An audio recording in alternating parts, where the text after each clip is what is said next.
na makita sa mga bagong followers. Pero iba ang donut na ito mga kabikir dahil hindi ito makunat. Dalawang klaseng harina ang ginamit natin dito.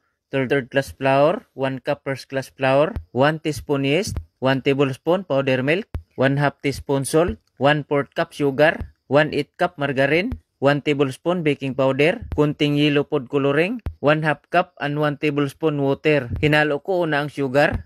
Mga kabikir, 5 minutes ko itong mix.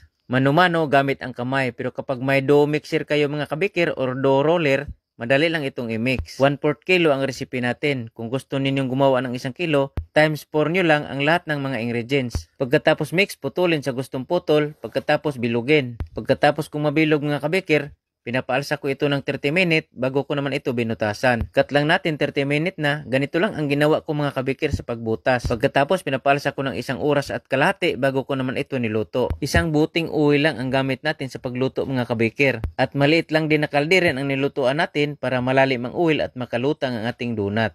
At ito na mga kabikir, luto na ang ating masarap at simpleng donut. Mga kabikir, maraming salamat sa lagi niyong panonood. God bless ating lahat mga kabikir.